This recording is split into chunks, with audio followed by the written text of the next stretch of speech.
here's the thing. When we prepare for a story, sometimes they are a memorial story, which deals with the loss of a child, and that's tough. But imagine the loss of two children.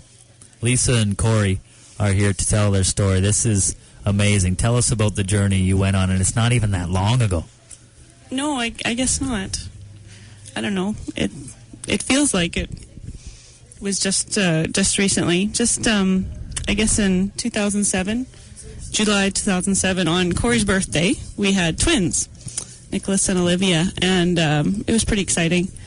But we found out soon after, just a couple months after, Nicholas wasn't progressing developmentally very well and was quite floppy. He couldn't hold his head up. It was hard for him to eat. And when we took him to the pediatrician, he had arranged for us to actually spend about 4 days in the hospital for testing. So at that time, we thought that was pretty serious because we'd never, with our older daughter, she was 5 at the time, we've never experienced any kind of health issues or anything. So we had a lot of tests done to Nicholas. I spent the 4 days here, and then after that, they told us that they were fairly confident he had SMA, which is spinal muscular atrophy.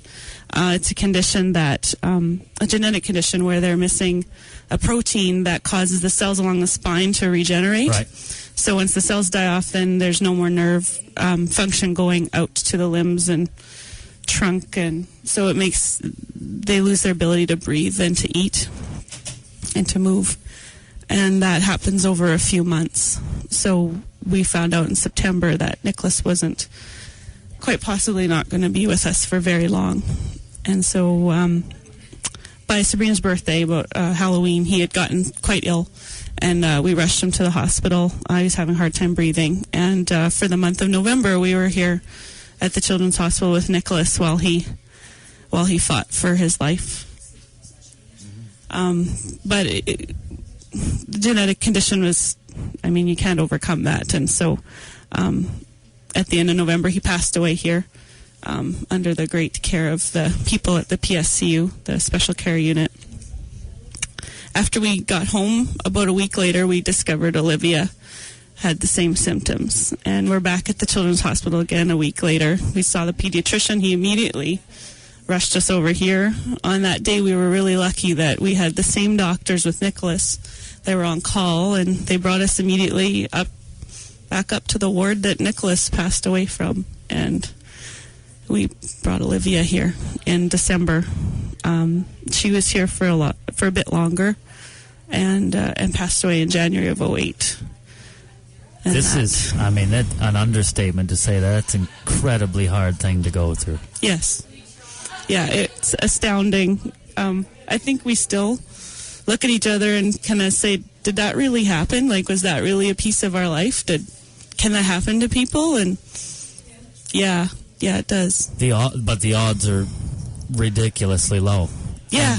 And it would have been not that long before that there was the talk and joy that comes along with your having twins, which is an amazing thing to begin with. It had been a roller coaster of a year. We were not expecting, we were totally surprised by having twins. We turned our life upside down to accommodate them. We were living in a tiny house, so we moved, we sold the Volkswagen, bought a minivan. We were all about twins and a big family, and then in the course of a few months, it all kind of went back to where we started from. And it was... Yeah, we had went through Nicholas's progression, and, and then he passed away, and we had the memorial, and then it was it seemed like such a long... It was, only a few months, but it seemed like such a long journey. Right. And then, we were able to go home and... we didn't have an empty crib. We had Olivia, and, we were able to kind of console in that.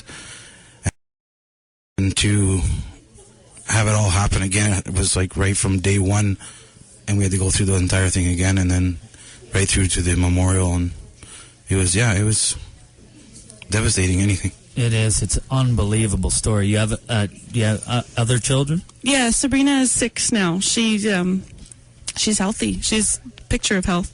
So you had to tell her that she was getting 2 new brothers and sisters. She was so excited. Of course she was. Yeah, she loved her brother and sisters. Like, it's brother and sister. This has been really hard for her. Well, it's not uncommon or even odd that you're ill-prepared to deal with twins passing away. How do you explain it to her? Well, it's a good question. You go ahead. It's hard. Yeah.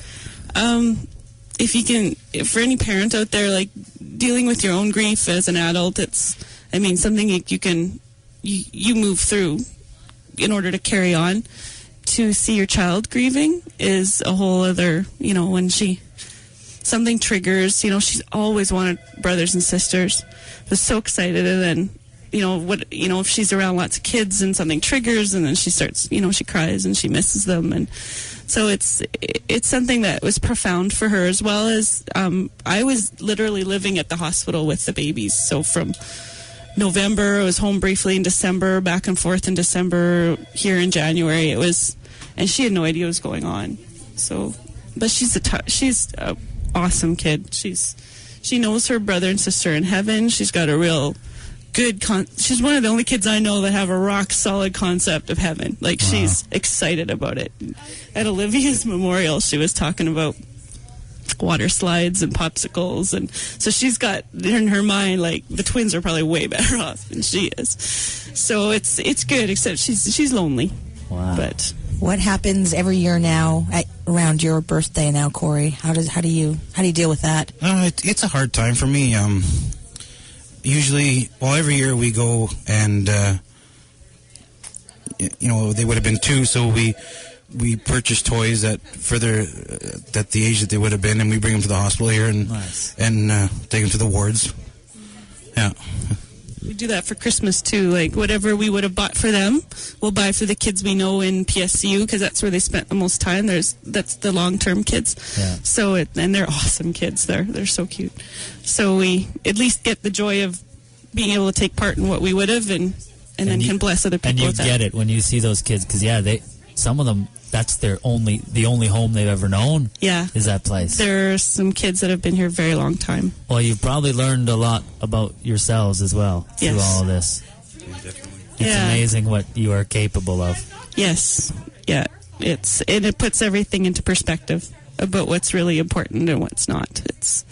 It changes your life. Well, this is honestly one of the sadder stories I've heard, and it is amazing that you two have come on to tell it, but this is what we need to accomplish our goals today, and I thank you. It's awesome. We couldn't do it without the Children's Hospital. They were incredible to us.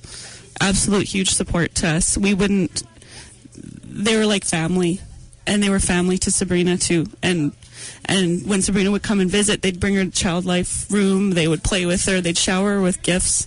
They make her feel one of the family, same as the kids, and there's volunteers here that would come and read my baby's stories so I could go have a cup of coffee, and they're, like the things, they care for you like family, and we think any support that can be given to the Children's Hospital is huge. Well, then let's do it right now. 953-5437. Those are the RBC Miracle Lines. Let's get a couple more in. Man, that is unbelievable. Twins just 2 years ago. And that's a rough one.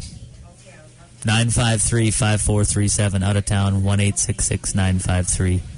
Kids. It's $18 a month to join the Dr. Goodbear Miracle Club. There's one more. Good stuff.